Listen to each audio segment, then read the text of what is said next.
on the mic to you. Please introduce yourself about your trainings or about your, more about you, so that we get a clue about the speaker to the audience, and we can proceed with the session. And the session event recorded. The recording started now. Passing on to you. Excellent. Well, thank you so much for having me. It's nice to be here. And thank you for the introduction too. I'm Rachel Wright. I'm a certified Jira administrator and author of the Jira Strategy Admin Workbook. And as you all know, applications don't maintain themselves. So I'm excited to be here today to talk to you about some strategies you can use and some best practices and some things you can do to help your application stay healthy and happy for years to come. So I'm going to turn off my camera, save my bandwidth for screen share. Give me just 1 second to do that.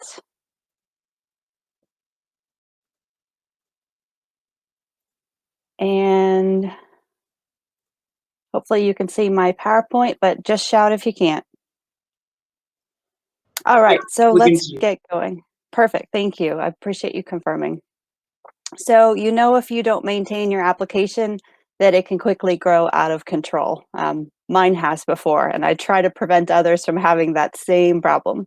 But where do you start? There's a lot to do. And you've got to make small improvements without impacting daily business. So what should you do if your application is a little bit of a mess? So in today's presentation, we'll address how to set standards so you don't have more schemes to maintain than you really need, how to track changes and customization requests so you have a record and an audit trail, and then how to clean up schemes and custom fields when you have too many like I do, how to archive old projects and unneeded issues, and then how to train your users so you get them the right information for their role. So first, I've got to warn you, this presentation contains swearing, a lot of swearing.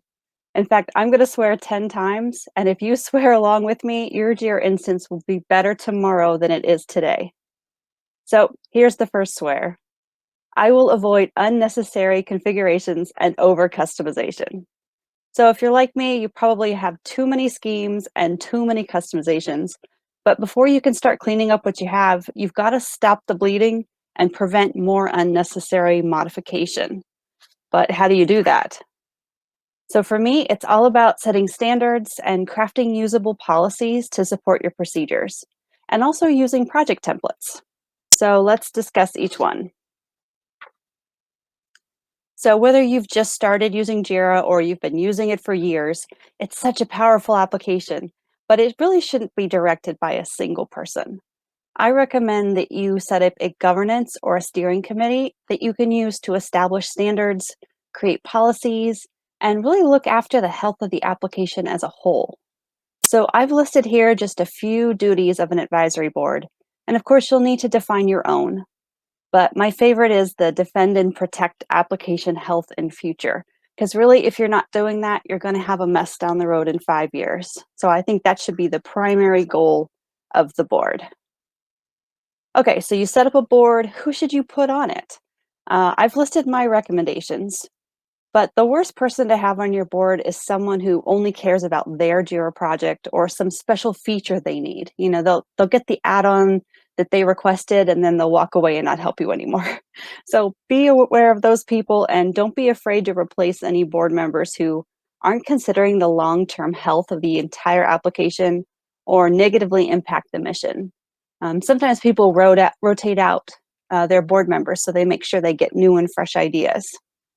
And just a tip, you know, these board members, they don't have to have admin permissions. Matter of fact, sometimes it's better if they don't. You'll get a different perspective. All right, so hopefully you have a start to a strategy for an advisory board. Next, what does the board do? So I think the board needs to create specific policies to ensure application health. And here's the ones I recommend. I recommend writing a policy for customization, for application security, protecting and preventing sharing of sensitive information, and then any specific regulations for your country or your industry. So here's what I think that policy should include. And I think this is the most important policy of all of them. So sometimes you have to say no to a request, right? Somebody comes running up and they want yet another custom field and you already have 1,000 and you have to say no, no more. So this policy will help you do that and explain why. So these are the ideas I think a good customization policy should include. You can download my customization policy worksheet to help you craft your own for your organization. And the link's shown there at the bottom. So next is an application security policy. And you might already have one at your organization. It usually includes what you can't and can't do with all company applications, and that includes Jira. But let's be honest, when's the last time you reviewed your company's security policy? Probably not since they hired you, right? So I recommend that you put the parts that are important to Jira with your other Jira documentation just to remind users what's okay to do and not okay to do in Jira. So one thing we all worry about is sensitive information, and your advisory board should determine what is permitted in Jira. And of course, your policy is going to differ depending on what your application is subject to regarding like compliance standards, how access to sensitive data is controlled, and then other internal company security policies. You might also have specifics for your industry, the laws in your country, whether you accept credit card payments or not, and a whole list of other factors. So no matter what you need to write in your policy, I don't ever recommend entering sensitive information into Jira or other applications that are accessible to all users. For me, it's just dangerous. So sometimes you refer to this data as PII, the personally identifiable information, or SPI, the sensitive personal information. And it's everything you can think of, right? Everything from passwords to mother's maiden names, health information, employment information, anything that's proprietary or confidential to the person or to the company or could hurt either if that information got out. So a lot of times companies forget one thing: assets. If you're tracking your assets in Jira, think about how a server IP address, for example, in the wrong hands could be exploited. So be very careful about the information that you put and that you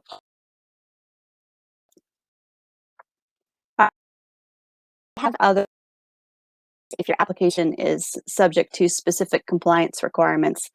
Here are some of the common ones, at least in the US. I'm sure you have your own regulatory policies you have to worry about. So just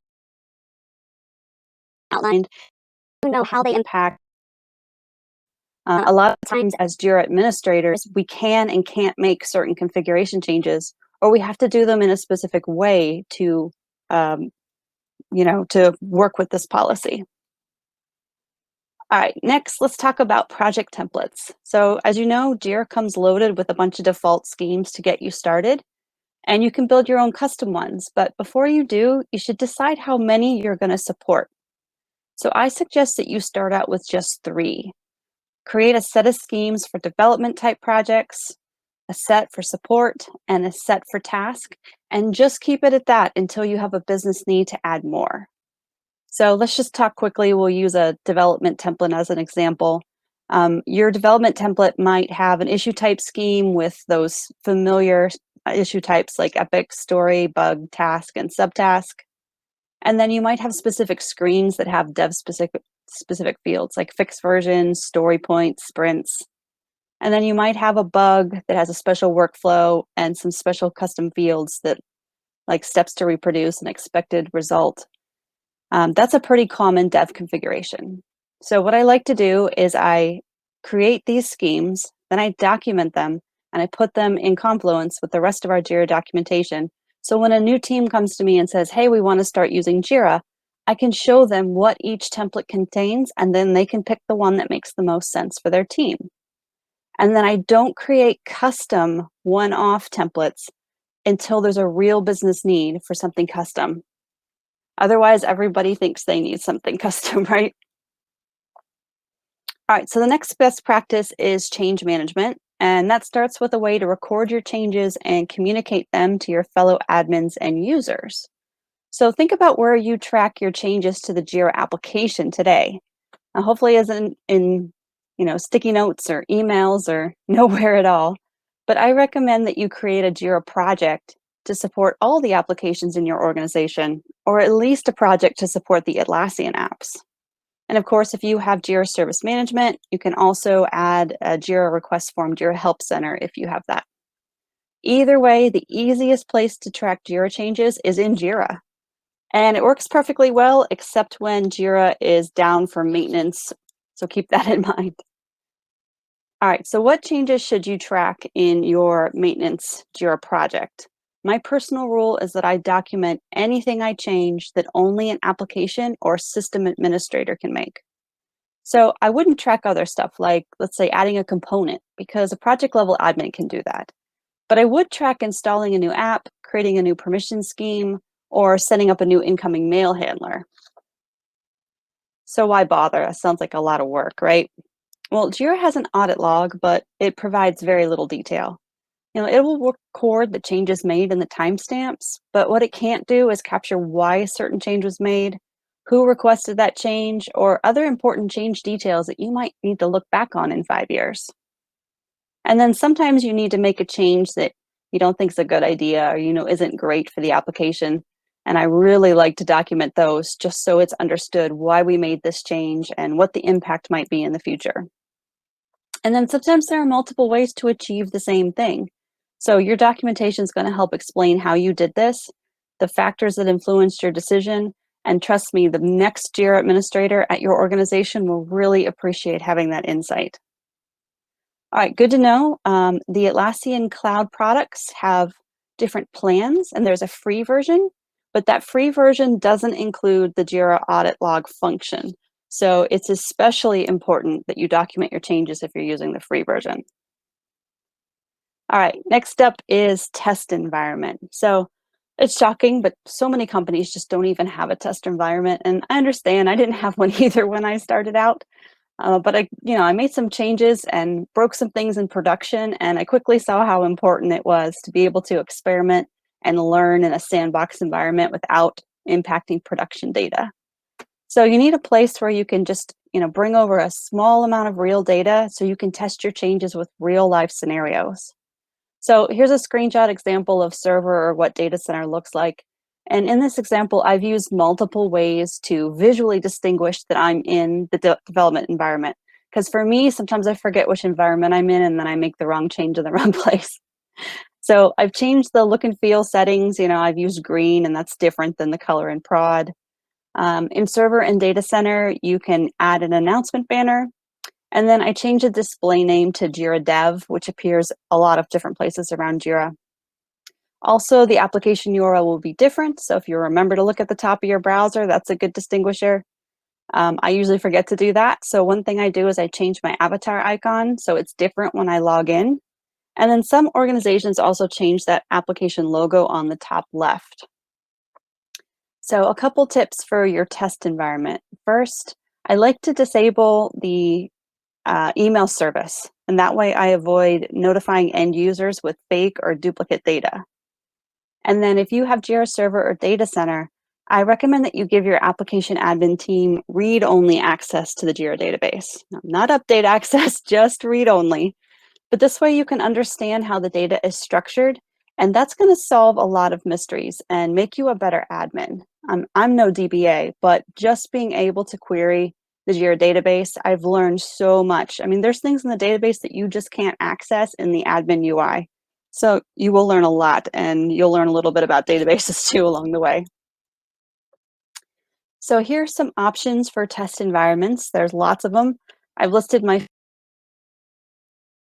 So if you have cloud, which is the Atlassian hosted environment, the easiest thing to do is to just get a second instance and pay the lowest license tier. There's also that free version of cloud I mentioned. It's just like the paid version, but doesn't have as many features. So it doesn't include that audit log we talked about, or also permissions for projects, issues, and issue security. So keep that in mind. It won't be helpful for testing those areas of Jira. That's why I listed it second. If you have Jira Cloud Premium or Enterprise, there's a new feature called Sandbox, and you can set up essentially a second instance of the product, push some selected data over there, and then try out your changes. There's also a free trial, and you can extend it if you contact Atlassian support.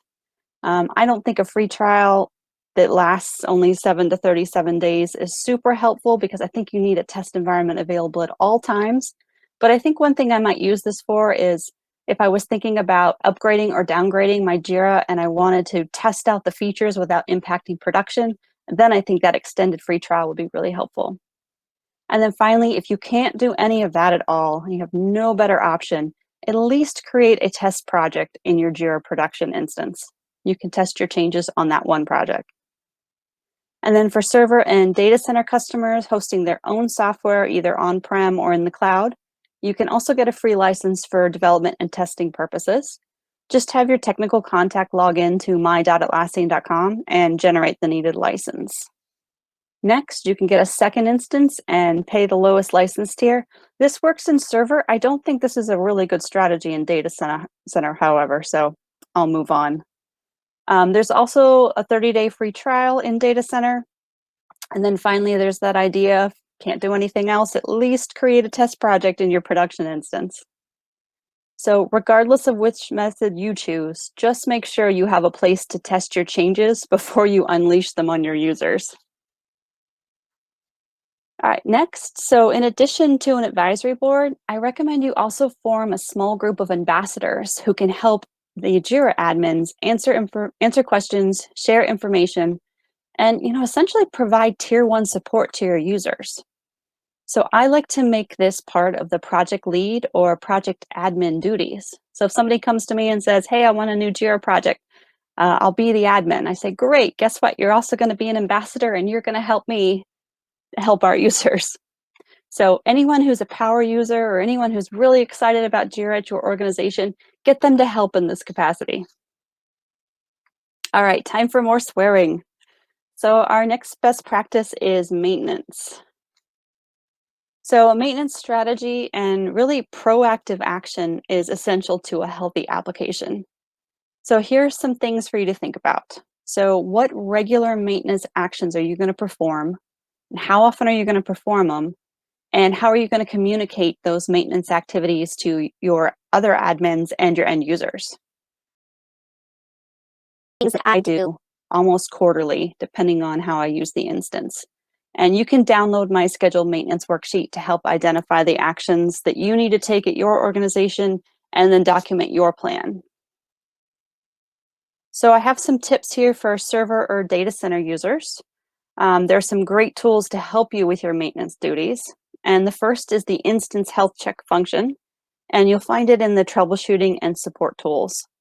And this checks for common problems with your file system, attachments, index, the database, all sorts of good stuff in the background. So in this screenshot, you can see that the check has detected a problem, and I can click on the problem to see additional details and some clues for solving the issue. And then on the right, when there's a problem, Jira shows admins an on-screen message, and you can control the frequency of the notification by changing the setting on the right. Now, I like to turn it up as high as possible because I want Jira to tell me when Jira knows there's a problem. But that's the default, to show all notifications. The next tool for server and data center folks is the integrity checker. And this checks for a variety of issue, search, permission, and workflow problems. So I really like to run the workflow tests after I've made major workflow changes. Sometimes a change I make, for lack of a better word, corrupts something in the workflow, and this check will find it. So the integrity check tests take a while to complete. I think for me in server, it takes like 30 minutes. So I start them, I go get some coffee, I come back. But you can choose to exclude some of the tests, not run them all at the same time if you're in a time hurry. So as you can see in the screenshot, there's a problem. You can either explore the issue and correct it on your own, or you can ask Jira to try to fix it for you. There's a fix button at the bottom of this page. So for me, I got this error, I investigated it, and it turned out that I had a permission scheme that no longer existed, and that was the cause of the error. So I didn't know how to fix it. I just let the integrity checker fix it. And then I ran the integrity checker a second time just to make sure that that same problem didn't come back again. And in cloud, all this stuff is run for you in the background. You don't have to worry about it. All right, the last tool I wanted to mention is the Integrity Check for Jira app from Botron Software. It's in the Atlassian Marketplace. And this app helps you detect, locate, and fix errors in your user objects. So user objects are filters, agile boards, and dashboards. So as you can see in this screenshot, this check found 91 problems or missing or duplicate settings. So what I love about this tool is it tells you exactly what's wrong and where to find the problem. There's no guessing, no hunting around. So let's say I have a broken JQL filter. This tool is going to tell me the name of the filter that's broken, the filter's owner, the specific JQL that has the problem, and even the name of the missing status, field, or selection. So it's super easy for me to go and either update the filter myself for my user or tell my user, hey, did you know your filter's broken? Go fix it or delete it. All right, so our next best practice is cleanup. And periodically, we need to audit what we have and remove what we no longer need. But how do you do that? So first, let's talk a little bit about archiving. And I put archive in quotes because the only real archivability is in Jira Data Center and Jira Cloud Premium.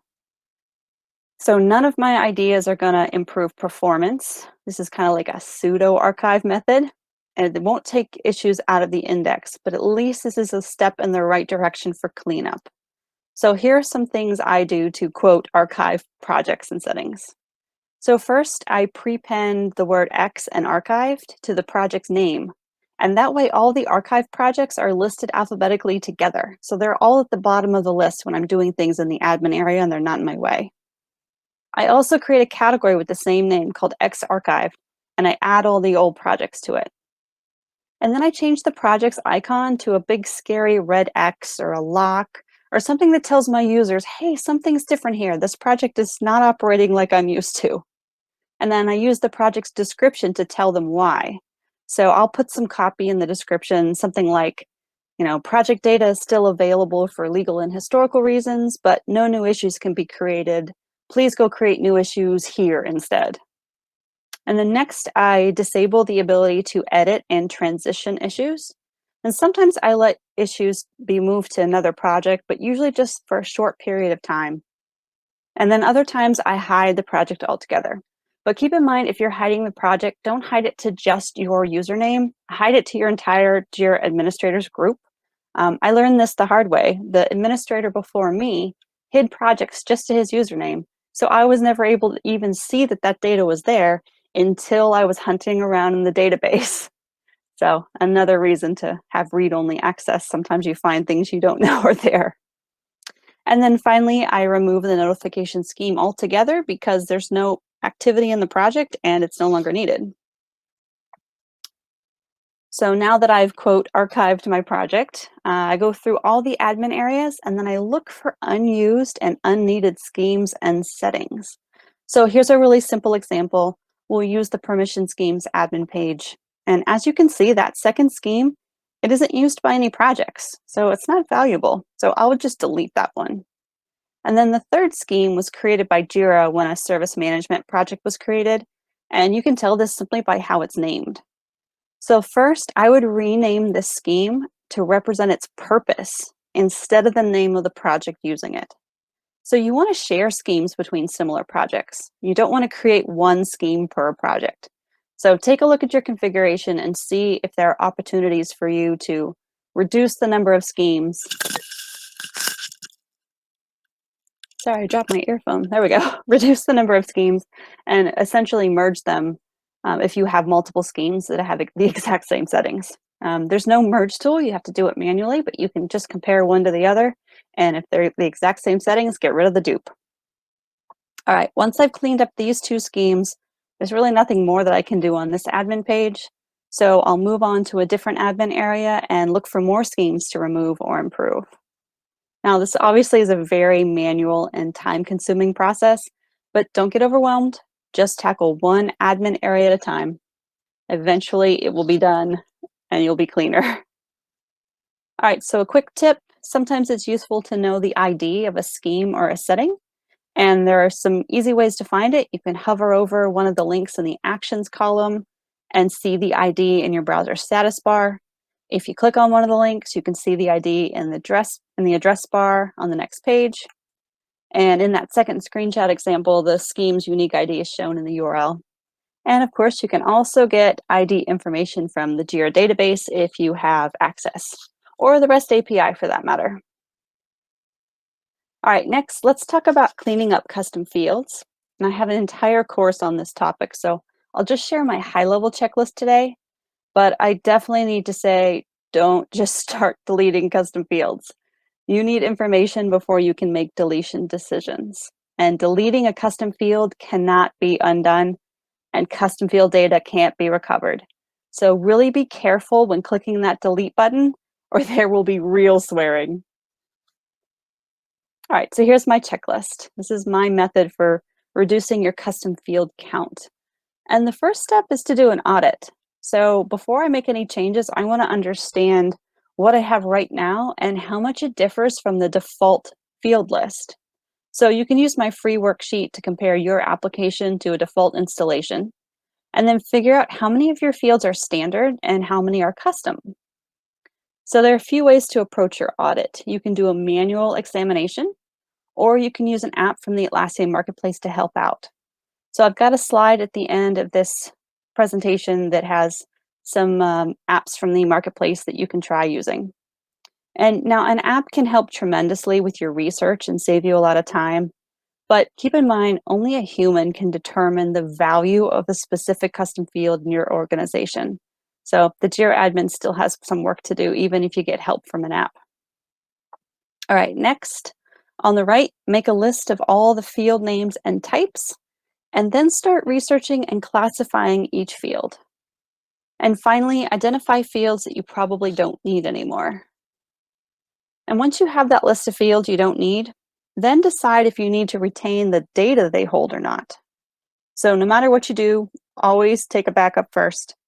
And if you don't need the field and you don't need the data, you can remove it from the admin UI.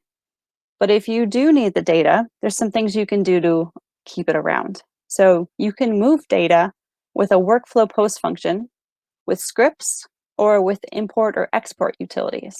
So again, at the end of the presentation, I've got a slide with some of the methods for doing that. But when cleaning up your Jira instance, one thing, just always go slow. Just change one thing at a time so you can track the cause of any problems that arise. So delete a custom field, wait a couple days. If you don't see any errors and the users aren't reporting problems, then move on to the next thing. All right, one good thing to know about cleaning up custom fields is this will break user filters.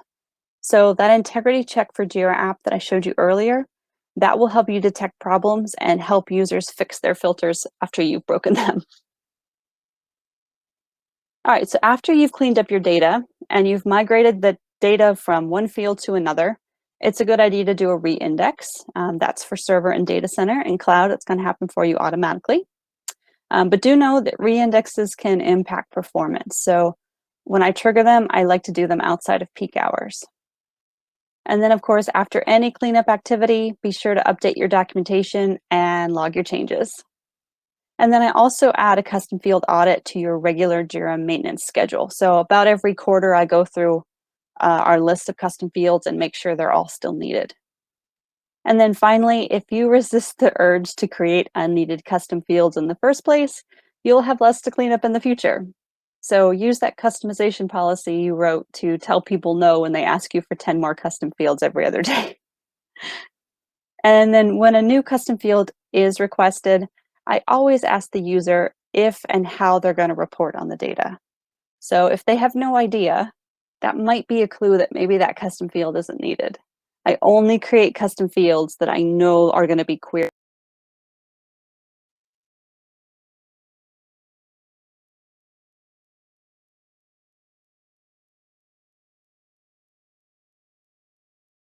Description field. They could use a comment. They could use a label. They can use all sorts of other things. So keep that.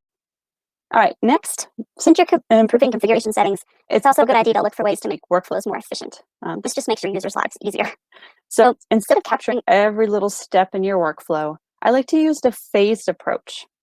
And with this, you simply break up your process into large phases that represent a collection of smaller steps. And then that way, each phase represents a status in Jira, And all those little small steps in the phase don't need to be statuses as well. So quick example, imagine your organization is signing a partnership agreement with another company. So you can use something very short, a short phased workflow like open, in review, in execution, and closed. So even though this is a very simple workflow, the legal team is doing many things in the background, but they just don't need to be reflected in Jira. So for example, in the second in review phase, the legal team's reviewing the contract, they're researching legal topics, communicating with internal teams, negotiating terms, all sorts of stuff that just does not need to be part of the workflow, but it's happening in the background. And then for the in execution status, the CEO is going to find his favorite signing pen and trading paperwork back and forth and entering documents into the contracts database. Again, stuff that doesn't need to be in Jira. So a phased approach is always more flexible than a super long workflow. And a tip real quick, if you're not going to query for all issues in a certain status, that's a clue that the status might not be necessary or useful. So again, just like with custom fields, it all comes down to reporting. If you're not going to report on it, it's probably not needed. So let me share with you a horror story. I once created a 20-step workflow and it was absolutely horrible. My users hated it. I said I'd never do it again. And I thought that was the worst it was ever going to get. But then I had a customer who had a 40-step workflow and 1,007 transitions. So that's considerably worse. Keep in mind what value all of those statuses do or don't bring to the organization, and don't add any more than are actually needed. Again, if you're not reporting on it, probably don't need it. All right, so let's switch to the final best practice, which is to deliberately train your admins, your project admins, your power users, service desk agents, and your end users. And I like to treat all these groups separately. So first, focus on what are the training needs and what's the timeline? How can you encourage adoption? And how can you deliver information on an ongoing schedule? So for me, if you set me in a conference room for training for 8 hours, I'm going to forget what you said in the first 3 hours, probably at hour 4, right? So for me, I think if you can small little training modules and periodically give them to your users, it's effective. And I like to also determine specific content for the different roles. So instead of training everybody with the same information, train them with what they need when they need it. So here are some examples. If it's a brand new user, never used Jira before, they just want to know the basics, right? Just answer the basic questions like, what is Jira? How do we use it at our company? How do I log in and how do I reset my password, right? Just the easy stuff. Don't bombard them on their first day with information they're going to forget anyway. And then a regular or an occasional user, they probably want more information about maybe sharing or organizing their data, creating filter subscriptions, linking, logging time, just the things that they do on a normal basis. And then you've got your power users. And those folks really want to get the most out of Jira, right? They want to know about basic and advanced search, JQL, bulk changes, automation, things that they can do to speed up their daily use. And then you've got your team leads, project managers, scrum managers. They want to know about views like dashboards, boards, and reports so they can help direct their teams. Service desk agents want to know about meeting those SLAs that are set up, and then how to use the additional JSM features to support their customers. And then you've got folks like us, like admins, who want information about configuration, performance, creating effective workflows, best practices, mistakes, and certification. So try to deliver all of this content separately on a timed schedule and tailor the content to the audience. All right, the final swear. Above all, I want a healthier state than I inherited it. So you might have heard oath, the phrase first do no harm. So the Hippocratic Oath is an for doctors. So essentially, maybe your doctor can't fix you, but they're not going to make you any worse than you were before. And I think we need to take that same administrators. So for us, we have the Jiracratic, and you can think of it as the 10 Commandments for Jira. And these were the statements we saw throughout the presentation. So you can take the Jiracratic Oath at the URL shown and download your certificate, and this will look fantastic on your office wall. All right, here's that slide I mentioned with all the URLs, the apps, the download links.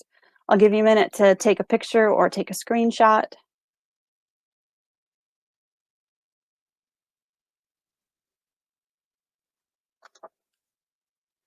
All right, and then next, I wanted to address migration because I know some of you are probably migrating from server to data center or server to cloud.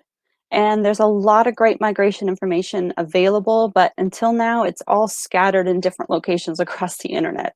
So I teamed up with Atlassian solution partner, Botron Atlassian Apps, and I wrote the ultimate guide to Jira migrations, how to migrate from Jira Server to data center or cloud. And this is a 180-page book that contains best practices for planning a migration or merge, practical tips for your preparation, your execution, and your testing. There's a 73-step checklist, so you're not going to miss anything before, during, or after your event. There's 16 customizable worksheets for planning, analysis, and project management, and a quiz for determining the best deployment method for your situation. And of course, expert advice from seeing both good and bad migrations. So this book is the master resource to answer all your migration questions and provide a comprehensive plan to follow. And the best part, it's free to you. So go download this guide from the Botron website. And then if you want to share your feedback on this presentation at the URL listed, I'll enter you to win a digital copy of my other book, the Jira Strategy Admin Workbook. So I thank you for your time and attention today. I will stop sharing, come back on video, and answer any questions that you might have.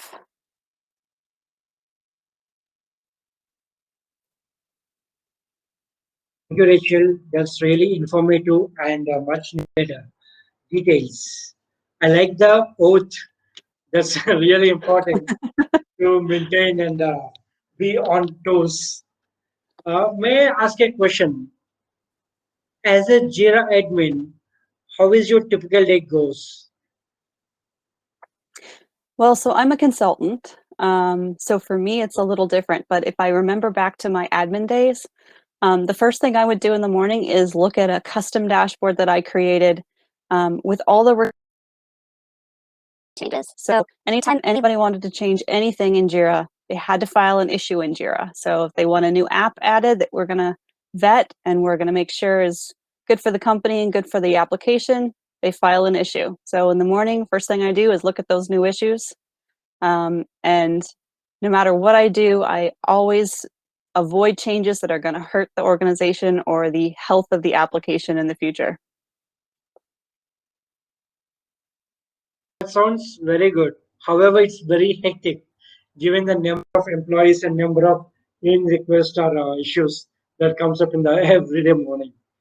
Rachel, a few audience have posted questions personally to me. So I have posted on the Q&A session in the tab. Would you be able to look at it? If I can find it. I see the chat. I don't see a Q&A yet. No, in the chat, the Oh, I general see the chat. Q&A Okay. links. Yes. Oh, thank you. There it is. Okay. UI is different in all these tools, are they? Okay, great. You want to just go from the top? Your wish. You can go from the top. Okay. These are the Yep. questions. Great. Okay, so the first question is, do we need to register on the Jira Strategy site to download the templates? Yes, but just once. And you can register on behalf of your organization. Next question, what is the percentage of control a Jira project admin has in terms of maintaining and cleaning up Jira? Oh, so that's a great question. So not much, right? So the project admin's main duties is centralized within the project. So their duties should be managing the components, keeping the versions correct and added and released, and managing the users in the project. And then also the big task for them is managing the backlog. So their role really isn't a global one. There's a couple exceptions, but I would definitely have your project admin team, be on the lookout for those. Or sorry, your application admin team, be on the lookout for those project admins who are doing a really good job and who maybe are ready. They understand their project well. Maybe they're ready to get some increased permissions and come help the admin team. Okay. When Jira is integrated with third-party tools and Jira is scheduled for a cleanup, does it have a restore point? Oh, that would be nice, wouldn't it? No, create your own. So in Server, I always backed up in every way possible. So I backed up the file system, the attachments, and the database. And then I also used any tools available in the admin UI, like there's an XML backup. I did every backup there was because I am paranoid and I'm afraid that I will lose something. Also, I always do something in a test environment first. It's not an easy restore process. All right, next question. Do we need, oh, we did that one. Okay, one after that. When projects are cloned and have been used by multiple teams, what checkpoints are needed to be considered and planned? For what purpose? Can you tell me more about that question? Enable audio for the user. Great. Vikram, give me a minute.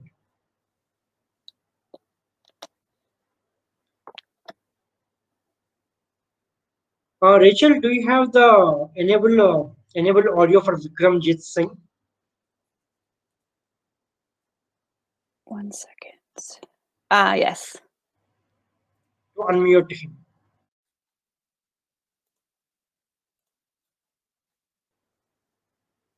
This BY tool has been updated and this interface looks, need to study this interface. It's different. Yeah, it's different for me too. Okay, that question is from Vikramjit. Vikram, we are trying to enable audio. This interface has been changed recently. So could you post your question one more time?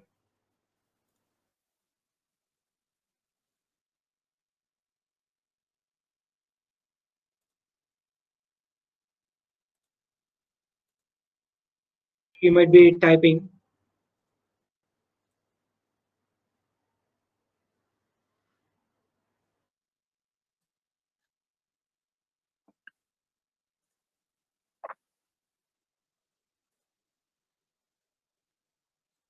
Let's move on to the next question while he types our post. Sure. I don't see any others in the Q&A.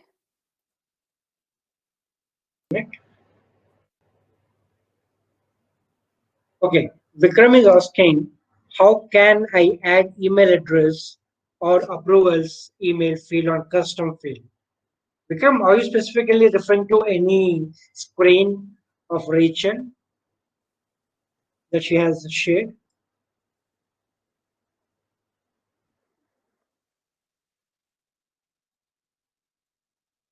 Can you ask that one again? Email addresses and a custom field for approvals?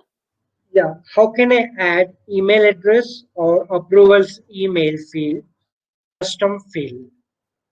I think I need to understand more about what you're trying to achieve. I'm trying to post on this chat window. Give me a minute. Okay, thanks. So, I mean, an email address is a user attribute, right? It's associated with the user. For me, when I'm collecting approvals, the thing that is most important for me is the timestamp and the name of the person who collected the approval. So one thing I like to do in the workflow is I'll launch a transition screen, or I'll have a transition button. And then I will, in the background, post the name of the approver and the timestamp to 2 custom fields so they display on the Jira issue. I mean, Jira's going to log it in the issue history, but you can't query on that information without database access. So if you push that information to custom fields, then you can use it better in reporting. I know that's not exactly what you asked, but that's a trick that I really like to use for approvals. Yes, Rachel. I mean, he has a queries, however, he wants to speak. So he just posted the question. Could you please check your DM once next to the Q&A tab?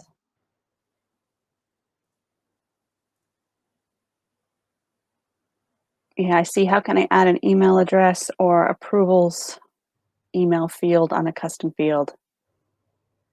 I'm still not sure what the purpose of that would be. I mean, you can have a text field where somebody enters an email address, but I don't know that you can really leverage it in any interesting way.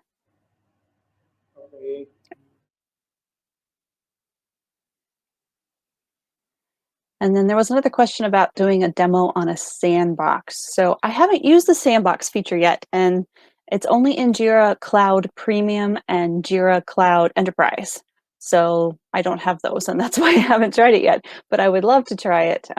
I do know that you can create it and destroy it really quickly from the admin UI.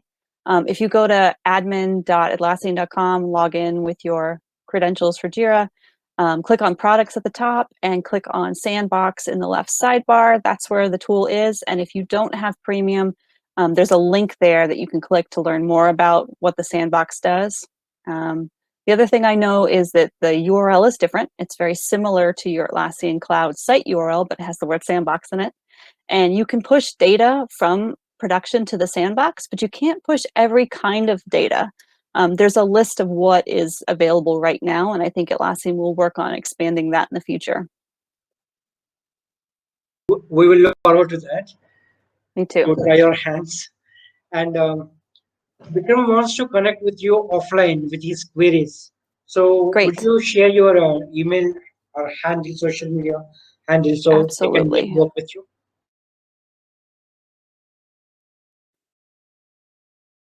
Email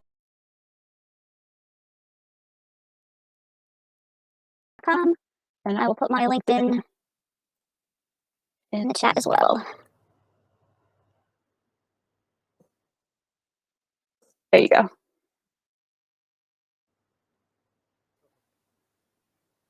So at the moment, I don't see any other questions being posted on the window. Would you be able to speak about your Jira strategy book? What does it contain, and how is it getting to be useful for Jira admins for different sections of Jira end users? Sure. So here's the book. It's a big one. It's a heavy one. So I wrote the book to kind of explain all the mistakes that I made in Jira and help others, either if they're starting with Jira, start with a good foundation, or if they have an older Jira instance, help them clean it up and avoid the mistakes I made. So it's not documentation. It's recommendations from years of cleaning up horrible Jira configurations. So it's worksheets, it's advice, it's do's and don'ts, and it's stories. I'll tell you one of the silly stories. So I was editing an announcement Banner one day, which exists in Jira Server and Data Center, right? You put a little HTML banner at the top of your Jira application. But if you mess up the code, if you forget to close an HTML tag, for example, it will ruin the display of the entire page. And sometimes you can't even get back to the announcement banner page to edit it. So one day I'm writing code and I'm writing it right in that text box like you should never do. And my cat jumps up on my computer and he jumps on the enter key and he submits my half-written code, and now Jira is unusable for everybody. So the only fix if this ever happens to you is you have to stop Jira. You have to take that bad code out of 2 records in the database and restart Jira. So there's a story in there about my cat and the error he caused. And what I do now instead, obviously I write the code outside of Jira and I test it in a browser before I paste it into Jira. And that way my cat can't get to it. But there's silly stories in there, and then there's real stories about real problems at organizations and how I solved them. I worked with a company that had 123 Jira application administrators. That is not the way Jira is best used. I recommend 2 to 5, no matter if you have 1,000 users or 10,000 users. I think that's a good number. 123 is a bad number. So all these horror stories of all the things I've seen companies do, and hopefully you can read the story and not have that same problem in your organization. It takes a good amount of effort, experience, and careful observations to write a book and the use cases. Probably that's definitely a game changer in the Jira industry, that's for sure. So I'll try my hands to get your book once it gets released, the latest version. Yeah, I will be working on another edition. Perfect. Yeah, I heard about that.